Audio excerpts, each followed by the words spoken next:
welcome back, everybody. So, Astani, what was it like for you before Astani joined the Vale Temple?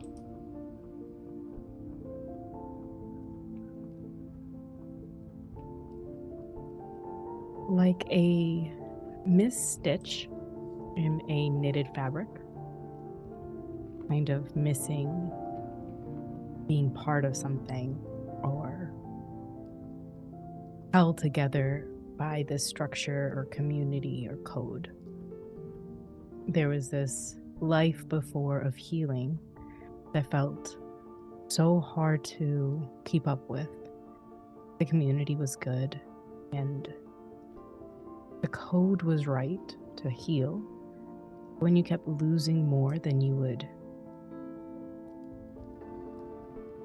it just became difficult. So life before the veil, before the lady, before the world that is this temple district, it felt like limbo.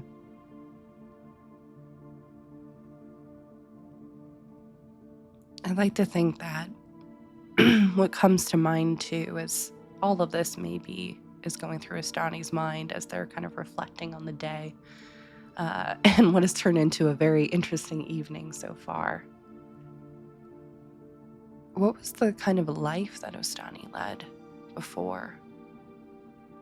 Imagining living on and that stained glass window back at the temple, what that represents.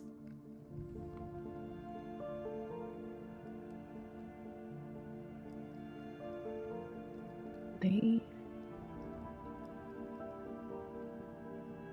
held a place of importance, but it was not leadership. It was all the responsibility of leadership without the notice and status, where they were needed in every day in a smaller community, with groups of centaurs, family, other people just who weren't close to. They were the groups in this world who didn't get the benefits and privileges that a lot of the people higher up did. And so a healer, one who could be on the clock all the time, was rare. And with the limited amount of information that Ostani knew, they worked really hard so that the only way you know if they're there if something went wrong. That's it. Everything else they held so strictly and tightly. So when they're living in this community, people who came by who are healthy and well, life was pleasant and peaceful. If they were gone for a week, you would know. Oh no, your camera. And would you say that Astani has been one who has always been alone? And I mean that in two different ways. Alone in terms of not only their work ethic and having to just rely on themselves when it comes to being professional, whether it is being a cleric or being responsible, to holding a place in the home. What was Ostani's home like? I know you're battling your camera too. I'm sorry. Yeah. I don't know what it's gonna do next. I think with Ostani, they grew up in a communalistic world, so they don't note it as like alone because everything they do is for the family.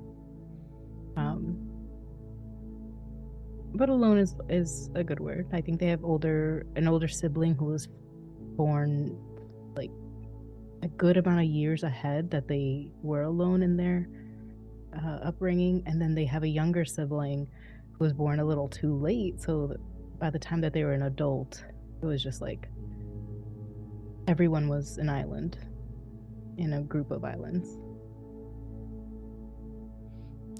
I have to imagine with that too, with these scattered islands that are oftentimes so close together, but also too feel so far apart. Astani, were you one that often found yourself bridging that gap between the islands, or yeah? Their work as a healer, Yeah. their experience going from small community to try and get them to vocalize their concerns. They were that connection, that constant connection.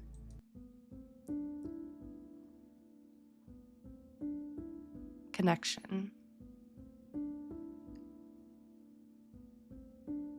In the span of the last day, your connections have expanded.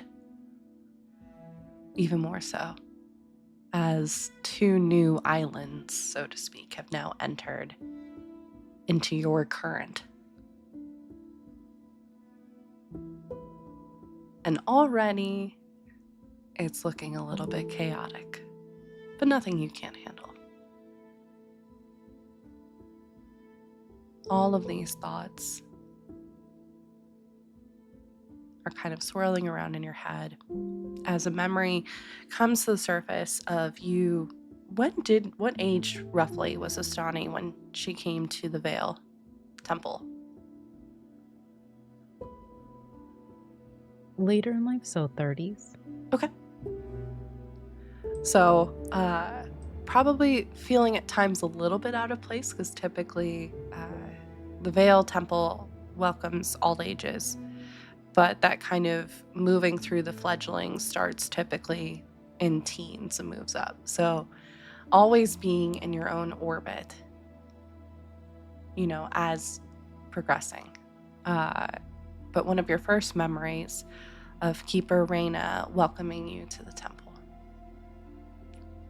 Eyes always almost all-seeing, all-knowing. Warmth.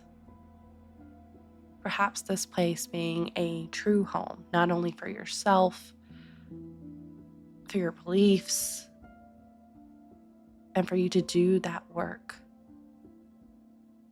leaving behind whatever legacy that it is. Whether that's something that Ostani you knew at the time that you first joined, or came later.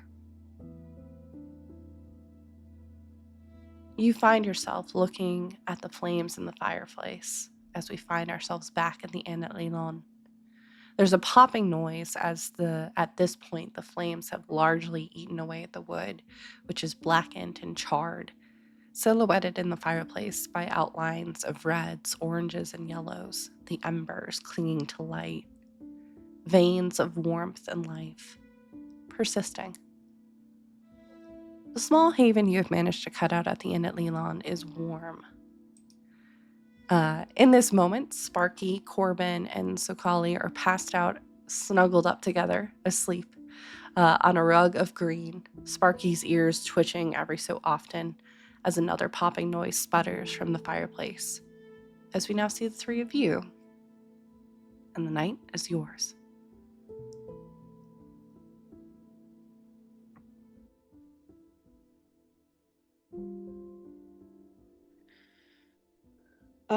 I think Theodora is just sort of like sitting on her bed, contemplating like the fire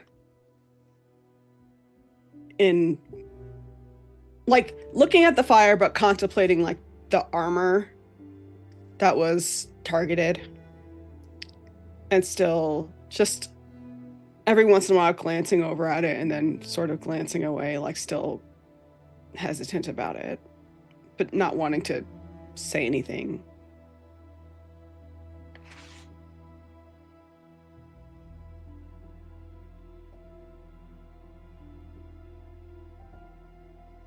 think Rory would be looking around at their surroundings and then settling in for what they feel is maybe a somewhat overdue conversation.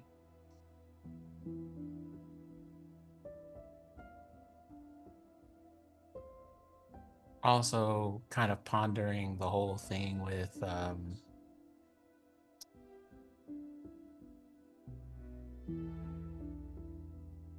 this new knowledge that they have of some of the things that Black Zone has gotten into in their time.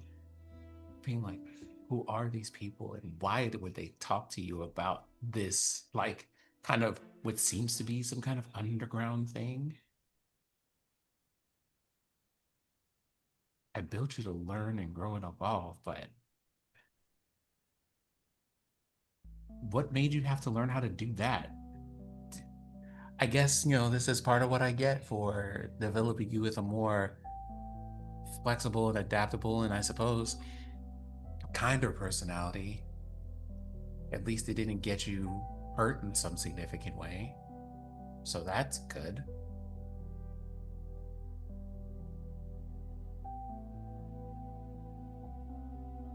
I think for a moment there's like a sense of wonder at it's the most unique way I think that anybody has ever gotten to experience a thing that they've built before.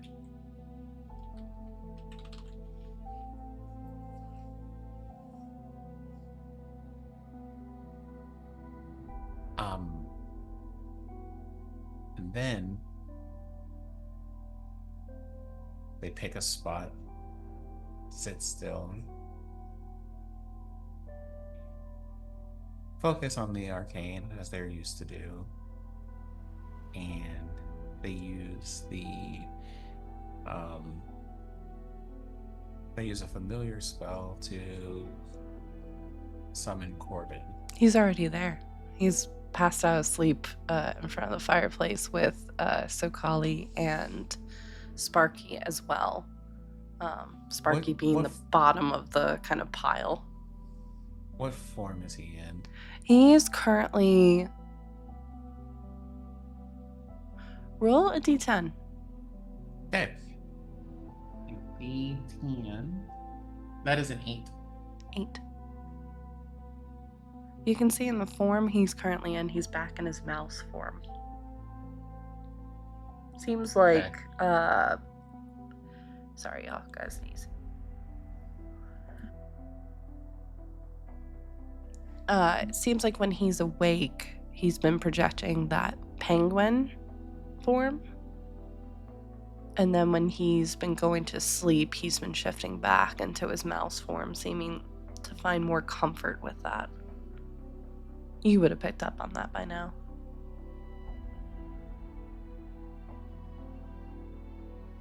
Okay. In that case,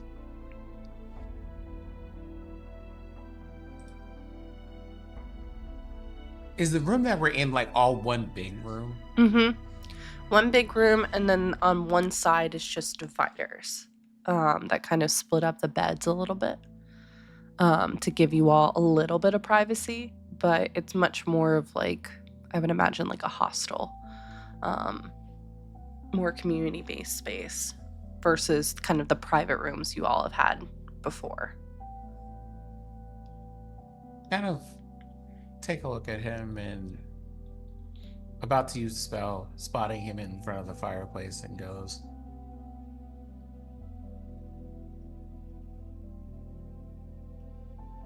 perhaps in the morning then.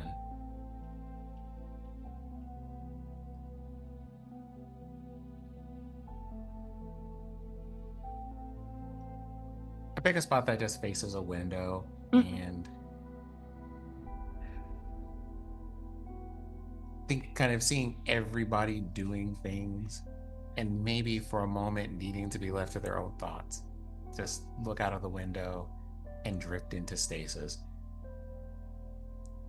And you see out the window is the sky is at this point partially illuminated. The moons are out shining, but there are clouds gathering so it looks like it might possibly rain. It's not like it's completely blocked out, but the moons are having to pierce through the two kind of larger white ones, almost like a spotlight, and then a small red dwarf. Again, kind of almost adding an ellipses in a sentence that is the sky. You can see from your view tons of candlelight from various houses and homes all over the place, as lives are moving on.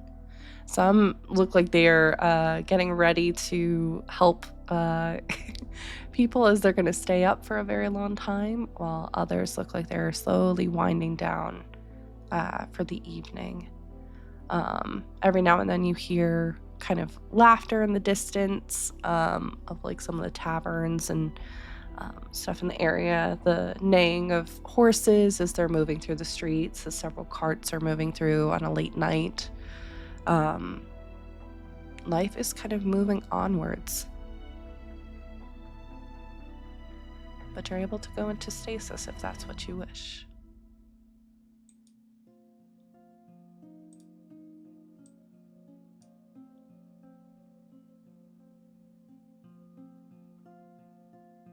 Theodora, you mentioned you were kind of eyeing that armor.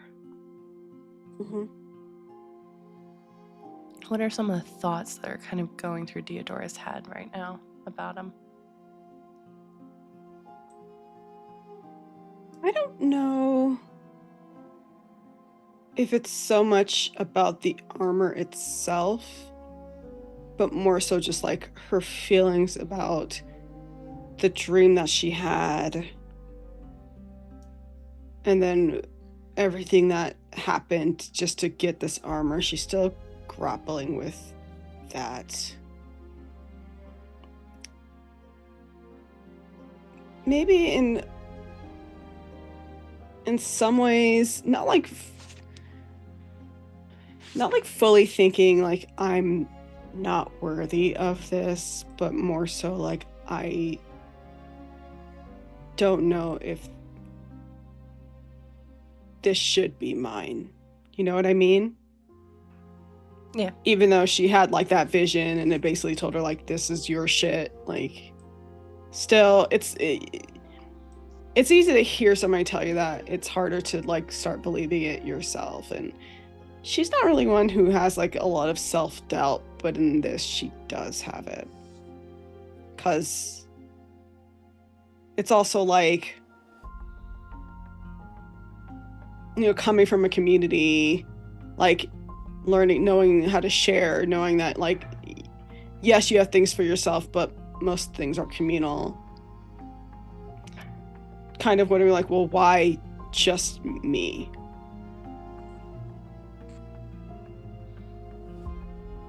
Not only that, the kind of revelations you had earlier in the evening that the shift weave is a lot more complex. Yeah. And not as innate to you as you had previously thought. And also just like, if I do wear this, if this is supposed to be mine, am I strong enough, am I skilled enough to protect it? Because there's clearly things that want this. It's all about that balance. Mm-hmm. I think at that moment, the kind of words echo in your mind from a vision from a few days, not even a few days. It's been a day. A path is chosen and a path is walked. There's not necessarily a right or wrong way to handle this. As long as you are happy with those choices at the end of the day. And that might take some time.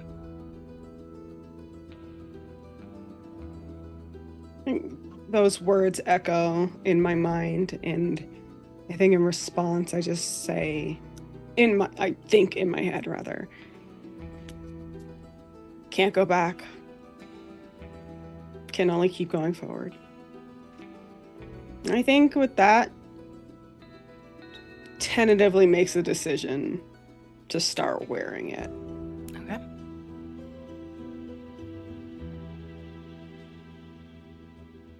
I imagine you're not putting it on tonight, though. Or are you? I mean, as far as I know, you're not leaving. True.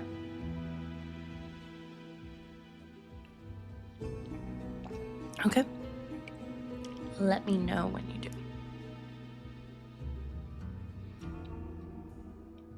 Okay. Do we have an Astani? Hey, Audio Astani. Audio version. Astani is checking her scry spell. Yeah, she's speaking to the Veil in this moment. The Veil is using her camera at this time. Okay. Checking in with everybody, because if not, you'll speed forward. Is there anything you all want to do before the next day? No. Okay. As you all find rest across town,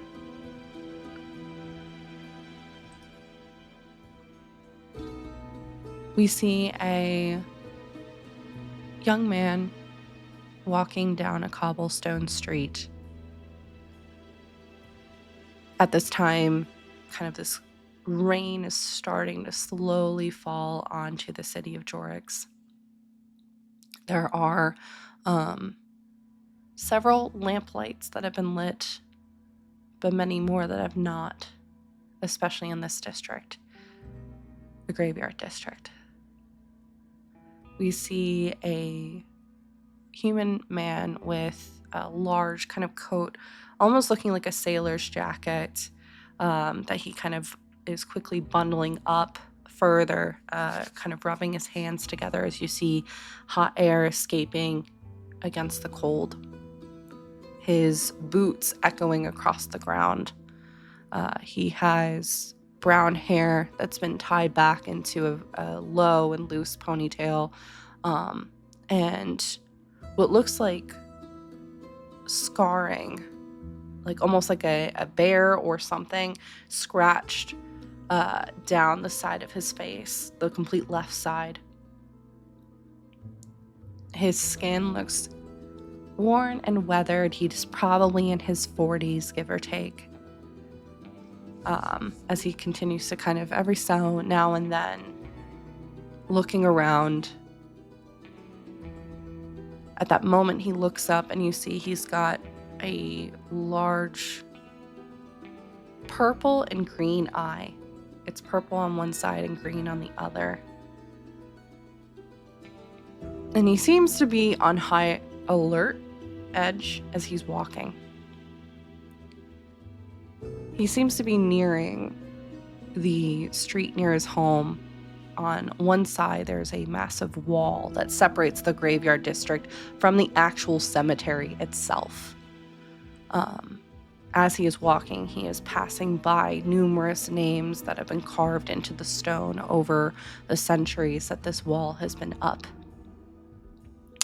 And he gets to a point just at the entrance of the actual cemetery where there's this large archway.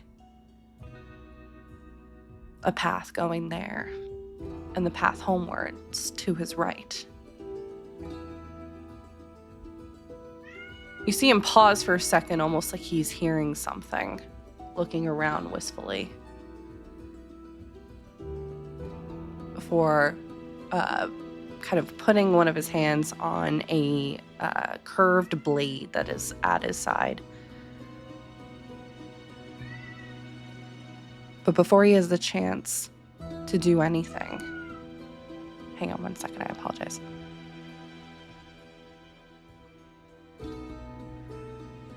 Before he has a second to do anything, a light comes from the cemetery district, illuminating his face. and you see it slowly transform into a look of horror. There's a guttural sound. And as the camera pans towards the sky, you hear what sounds like this young man screaming.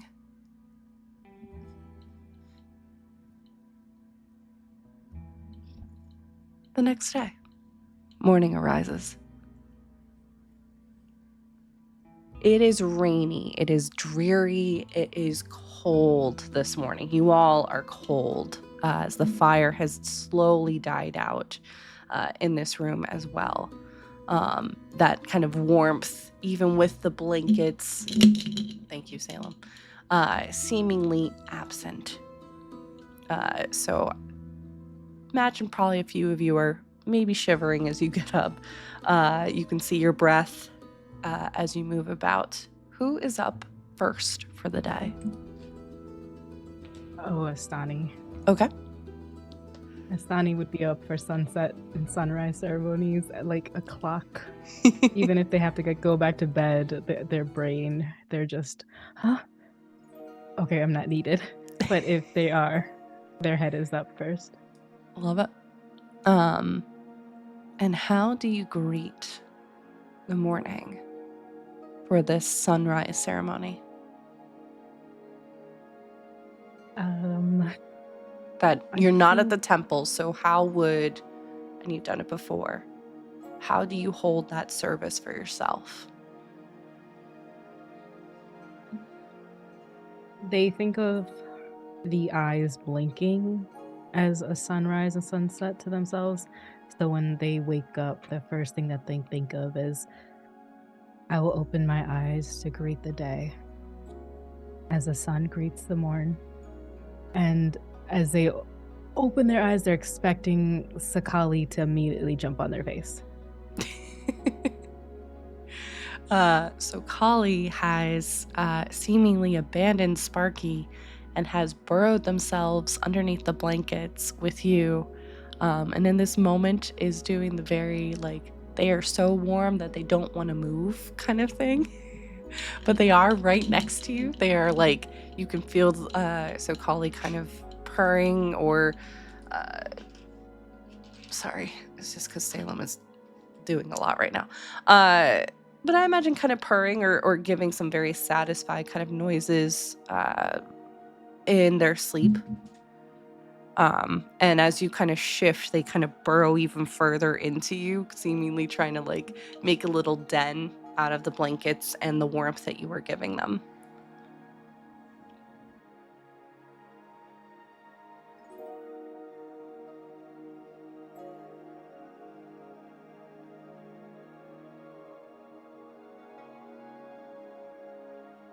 He wanted treats, so I gave him treats. Sorry, Astani would be waking up to like slowly and trying to look through those eyes that are really tired. Mm-hmm. So, before their eyes fully open, they're doing that pat around their sleeping area, like where they are. Pat, pat, pat. Oh, there's the lump. That's a familiar one. And just a little poke to hear like a combination of a woof or a purr or like a meow, and just be like, "What? Oh, I know this one." You hear a little, like, as they kind of do the thing where they flip onto their backs and their paws go up in the air, looking like a perfect curlicue circled in on themselves. They're currently right by where your stomach is at. All right, I won't move. But I have to see who else is up. Yeah, okay. I'm stark still. Call me the winter frost. Okay? And then looking to the left and right to see where everyone else is at this point of the morning. Blackstone / Rory, did you pass out stasis in the chair or did you make your way over to a bed? Oh no, I just stayed in the chair. Okay. You see Rory sitting in a chair, probably at this time slowly coming into stasis. You can see the lights slowly starting to flare up where Rory's eyes are. Are you wearing the mask, Rory, or no? I probably fell asleep with it on. Okay, so you're probably seeing it behind this mask that they are wearing at this time. Even now, like, you can see just the spark of energy kind of moving through. Corbin is nowhere in sight. Seems to have also dipped the moment that it got too cold in the room. Said fuck this and kind of went to their other place of residence. As you come to, and then Sparky is fully on Deodora, I imagine. Just like a second or third blink. Just completely. It's very much that dog that thinks they're a lap dog. They're not a lap dog anymore. Like. It's fine. Deodora's strong enough. Yep. But probably she's just resting there comfortably. but probably the two of you are also slowly coming to wake, especially with, again, just how cold it is. It's not freezing, like, because again, it's not snowing outside, but it is definitely one of those days of like, oh, okay, I might need to put the heat on today, or like, you know, have a fire in the fireplace kind of vibe. Mm-hmm. Definitely not walking out of here without socks. No, definitely not. The floor's cold. Got it. Yep. Okay. Yep. But you all find yourselves awakened. You can hear faintly outside as literally dawn has just happened. Just broken through the horizon, and you can see the kind of beautifulness of the rays of the sun as it's rising across Jorix itself, which almost has like this blue navy kind of tint to it, as the light and the dark of the night are kind of temporarily blending into this lighter kind of coloring. Rainy day for sure, but you can see the sun is definitely trying to fight through it. And like I said, you can hear a number of people getting up. It's probably in the equivalent of today. It's probably right around like 5:36 in the morning. So you can definitely see and hear people getting ready to head to work, begin their days. Some people ending their days, as somehow you do see some very tired Crown's Guard kind of moving about. But the day is yours.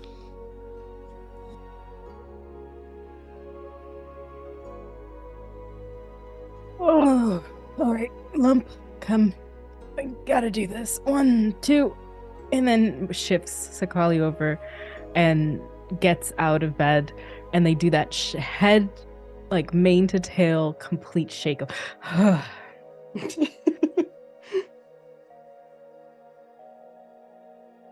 Well, good morning. I trust all of you slept well. Good. Good indeed. I did sleep.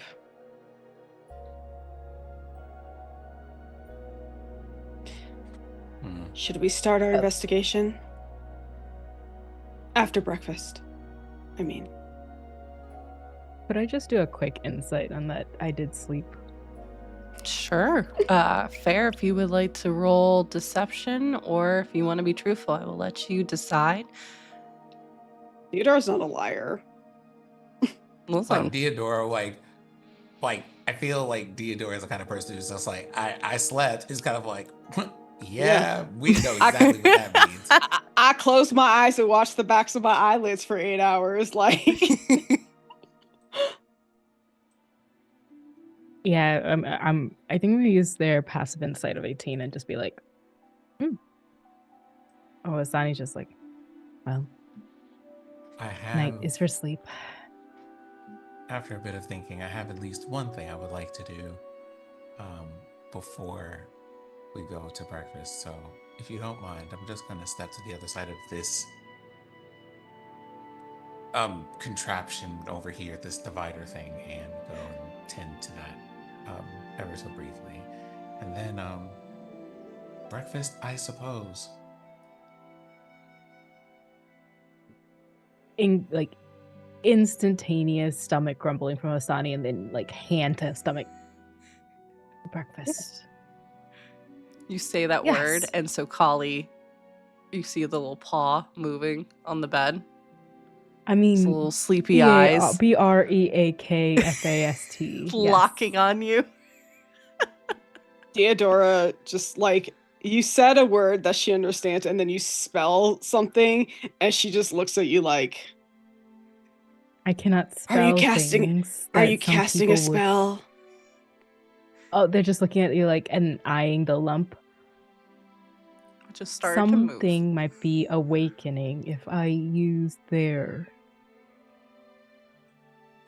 name. Look at the lump. And if I use the word that is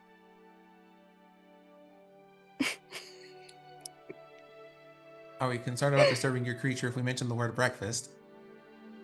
Just You see Rory wagging of the says loudly tail. from across. Rory says loudly from across the room. The tail is starting to wag a little bit on the bed. Hasn't I mean- isn't fully awake. Is very much like, what's going on? not your time. It's in 2 hours and you know it.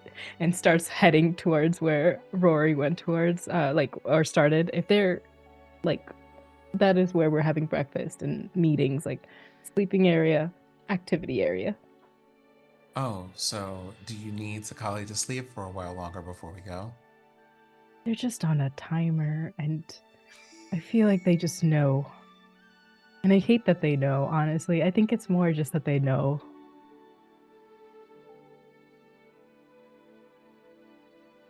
I don't understand that, but okay. You know something? I would like to use. I would just like, without saying anything, I would like to use telepathy to see what Sakali's like surface level thoughts are right now. Are Okay. they happy and playing about in the field? That type of thing. It's very much what comes to mind is a small room with a stained glass window that is showing seemingly the farmlands just outside of Jorix. Everything is massive, so it seems like you might be the size of Sokali in this kind of surface level vision that you're getting. They are very happily seemingly have curled around a number of kind of the warm teddies and like other kind of stuffed animals that Ostani may have in the room.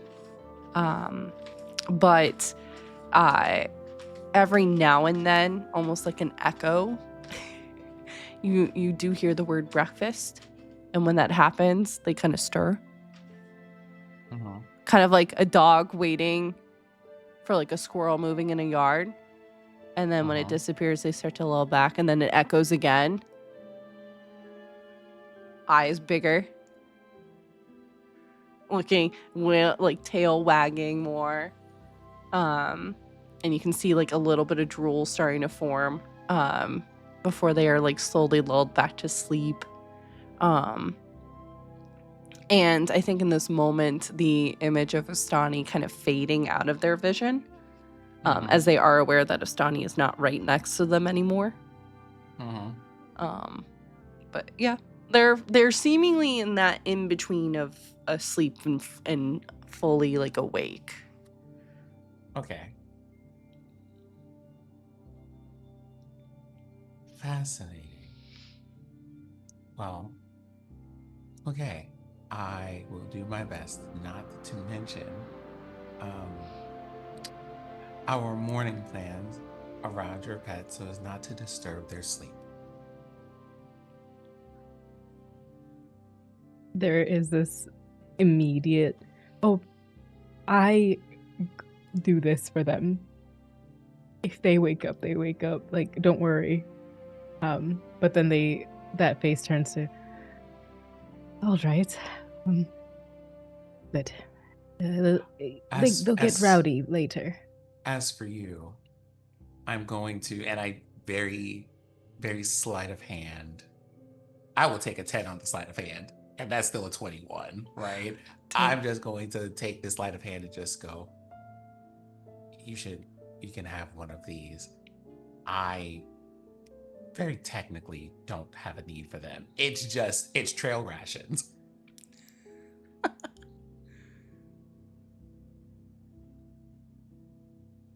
Do you think we have time for tea?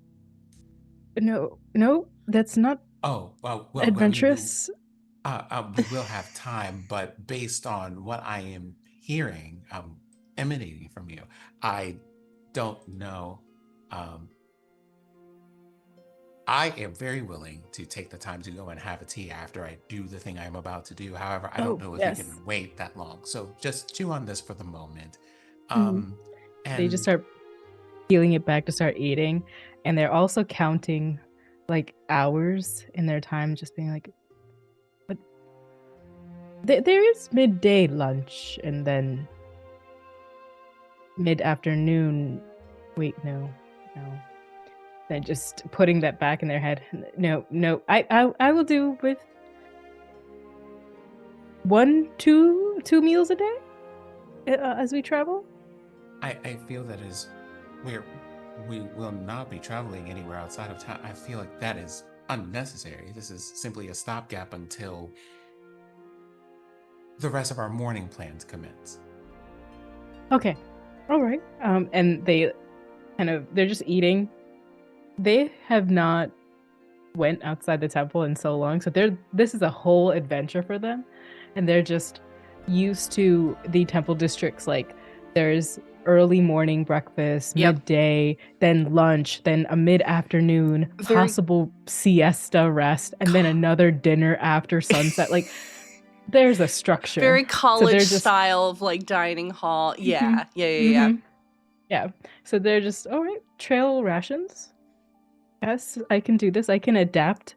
I've done this. I've done this before. We can do this. I am not too settled in my ways. And we'll back up. And when you return, I can wait. There is a direct message that just goes straight to Deodora. Apparently, it seems that it would wake her animal straight out of slumber if we were to mention breakfast. And Deodora gets the image of Sakali running a rampage, just like running around the world, like room in circles and having like maximum zoomies for breakfast. And that seems to be the humorous but imminent problem. Sakali and the rest of us, I'm sure, will be fine in just a few minutes. I don't understand why that's a problem. I think you get like an image of your head of like Deodora's like the her tribe and like kids just running around all over the place and like animals running around all over the place and it being like just a very happy like just like that's just the vibe. Like it's not like they're like rowdy or out of control, but it's just like people are gregarious. That's what they do. Yeah, and Deodora's is like that's how you tire them out. You let them tire themselves out.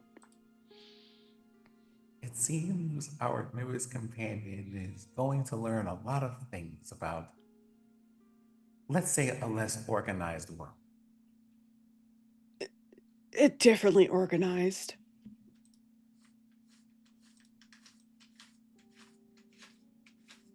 A much better way to consider that, yes.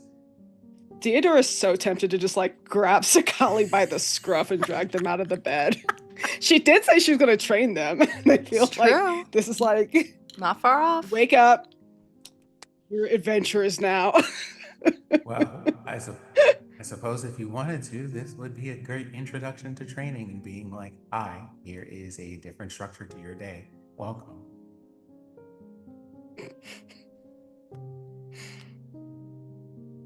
But what Asadi sees is there's like a moment that is just Rory kind of leaning a little bit on the divider, looking around. You see flickers of their eyes changing colors. And then at the end, like seconds later, a brief shrug before they turn around and walk around to the other side of the divider. Yeah. And I think if Ostani was to look at Deodora in this moment, like talking to Blackstone, you would just see like her. Oh, there goes the camera. Stani said, "I It don't was want doing to." so well. Stani said, "I don't want You to." were doing You would so you would just see Deodora's like basically. You don't know what they're saying, but it's just like confusion, and then like what, and then like I'm gonna do that. Like you could just see like just like all the like the emotions like fly. Her face have it's a subtitle. She doesn't have to say anything. You know, there's just a lot of thought going on right now. And then I think as Rory goes behind the divider, Deodora reaches underneath the blanket and grabs the collie by the scruff and says, "We're leaving. Let's go." And like snaps their fingers and have them sit next to Sparky.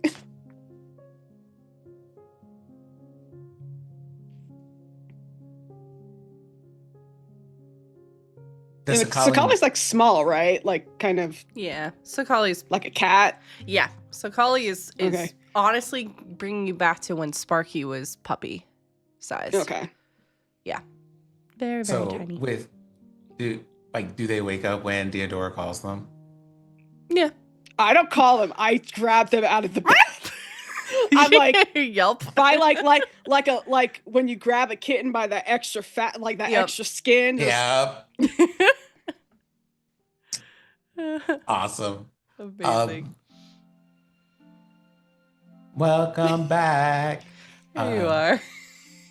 So She's invisible now. Yeah.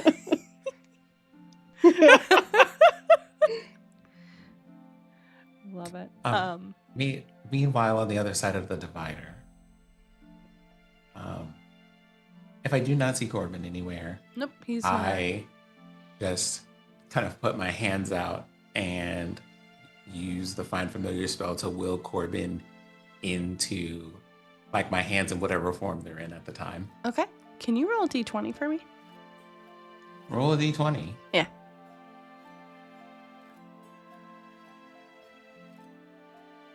That is a 9. Okay. You do the spell, focusing in. And for a moment, you see the outline of him pop up. Mm-hmm. And as it's solidifying, disappears again. Okay, hold on for a moment. Actually, yeah, I think I'm going to do that. Okay, and then we're going to do one of these. Do I have that one? I do. Okay. Okay.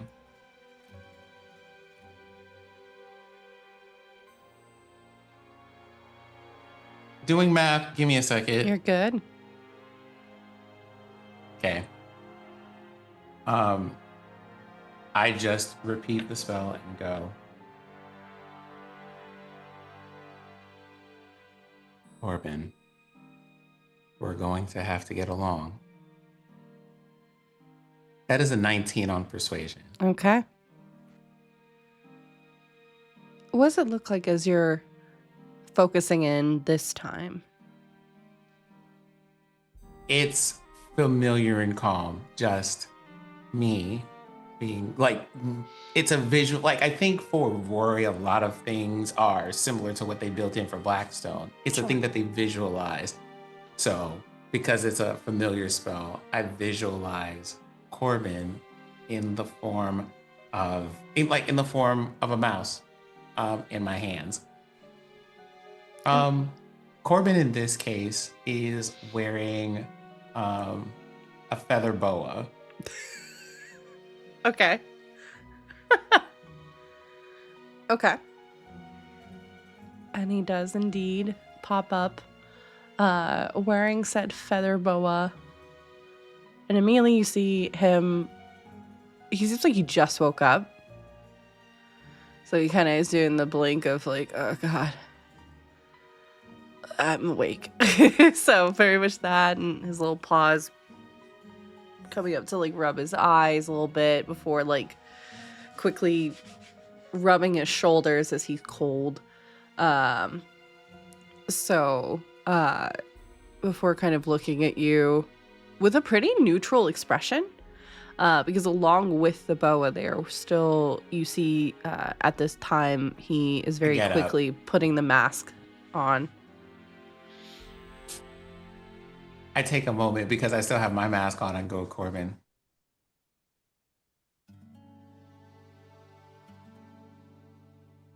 I suppose in a way you do look like me, just to see what Corbin does. I think for a second you see his tail flicker. Like in a very familiar, like, happy, but then it stops as he realizes and it falls flat. Still hasn't said anything. It's just kind of looking at you like,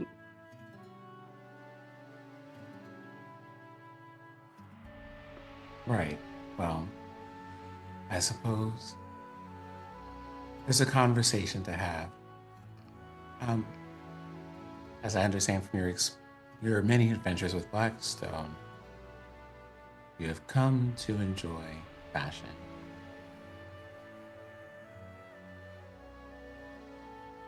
I don't know what you think about feather boas.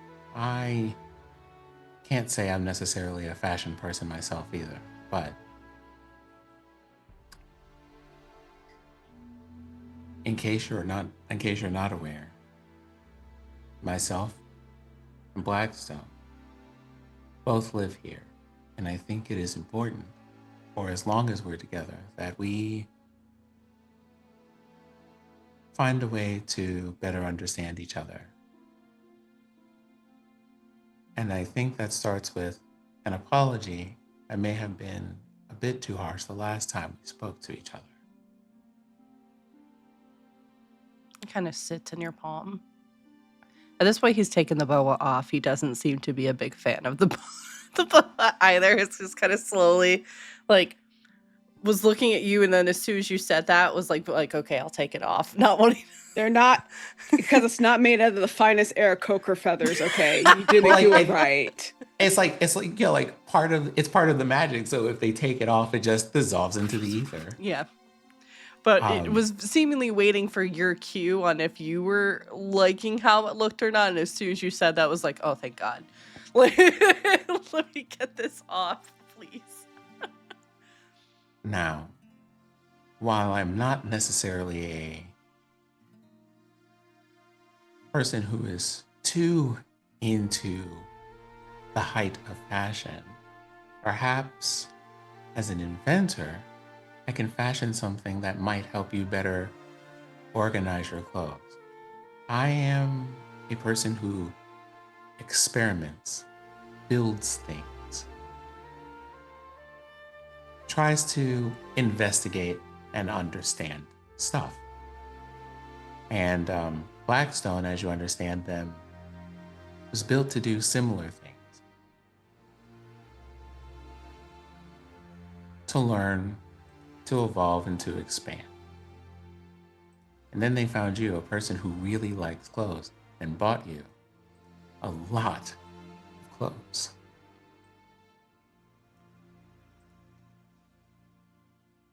Do you like just acquiring clothes? He kind of shakes his head. And in this moment, you see kind of materializing on him the very similar outfit to what you're wearing that Blackstone had commissioned at this point weeks and weeks ago to look just like him. So in this moment, you two are looking a little twinsy. And he shakes his head no. And for an instance, you actually feel a knock at your kind of mental door. I think that opens easily. I think Corbin's presence is familiar to me. And kind of quietly comes into your waiting room to talk. And you see he's having a hard time putting to words, as a lot of these are concepts that go far beyond the mind of a mouse. But instead of these kind of cinematic record of like all the clothes he's worn, instead you get a slew of different memories. You get the memory of when Blackstone and him were at the Harvest Festival back in Illipin, when the clothing was first commissioned and he did that fashion show. But interestingly enough, the camera is not focused and panned on him and the clothes. He's definitely in the forefront, but at all points, as you're going to see in these memories, Blackstone present. Almost like where they are in the frame is almost like the sun or the moon.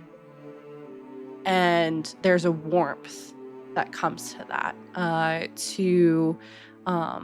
few weeks before all of these adventures and the wildness started, with Blackstone mending some clothes together, as they didn't have as much money, and trying to make new what was once old and wrecked, a smock and apron, so that way Corbin could help clean up around in your room, to, the two of you, and by you, it's Blackstone and Corbin, pretending to have these little fights or playtime in the room as he's running around. And this one, memory's much harder to kind of see as it's more faded out around it. But you get more of the sensations of being in some kind of dark place, but warm and movement, like you're being shifted around. And a light coming through as seemingly a lid is removed.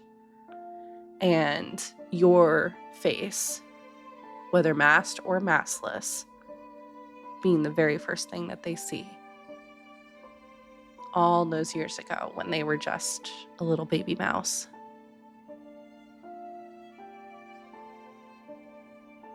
From that, with your passive insight, it doesn't seem like they were necessarily focused in on the clothes, but the time with Blackstone. The hearing each other out, oftentimes picking on each other too, but there was a mutual trust and respect, and the clothes became something the two of you bonded over. And then you see that the memories shift to the last few days, if not couple weeks, and especially what happened with the familiar ceremony. And the image comes in mind of him reaching out almost for like a handshake, and you denying that. And it not just being a simple denial of a handshake, it's a denial of him. So you can see it's very confusing as he's in the middle, and now there's Rory and there's Blackstone, and he's very confused about what's going on because he doesn't know. So you see there's definitely a lot of weariness, a lot of on guard, and that's why in this moment he feels safest in his mouse form and safest in the form that he knows, and it's not even his own, but it's Blackstone's.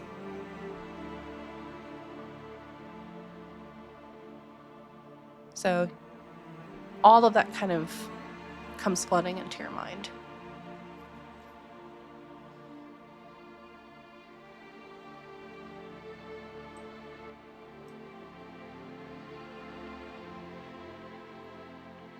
I take a moment to construct an image that Corbin can understand. And in the scene, there is an image of a home. I'm at a workbench measuring out a box of some kind. It's being made with partly with wood and partly with some kind of weird ethereal string. And Blackstone comes into the room with a big bundle of extra clothes. You both meet together at a table. I have put the box on the table, and then Blackstone has put clothes on the table. And on said table is just Corbin looking at things. There is a warmth in the scene of Blackstone having brought clothes that Corbin has said that they like. I have built things to hold the clothing in. Mm-hmm. The idea is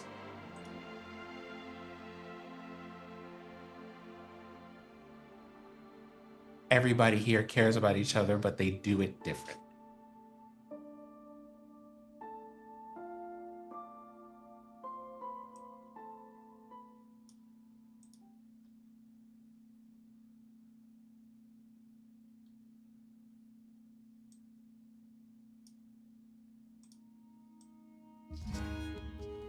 And then kind of look at Corbin and go, so I think you and Blackstone have a very special bond when it comes to clothes. But you and I are going to have to make a bond of our own. And if you don't mind, I would like to.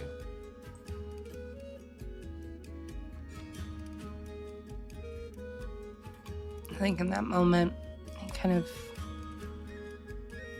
moves his head side to side, kind of looking you over, pauses for a second, and then tiny little voice, even for him, comes out saying, "What's an apology?"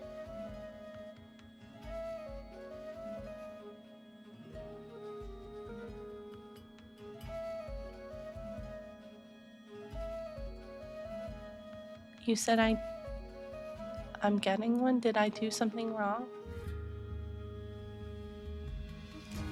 No.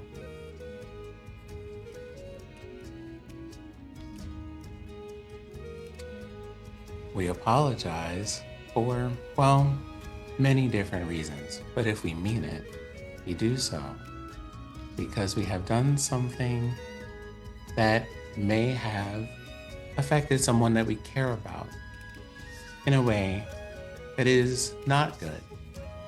And immediately after, or as soon as we can, we act differently so that we don't repeat that action. And in my case, I am apologizing to you because I didn't try to understand you. Hang on 1 second. Okay, hang on 1 second, y'all.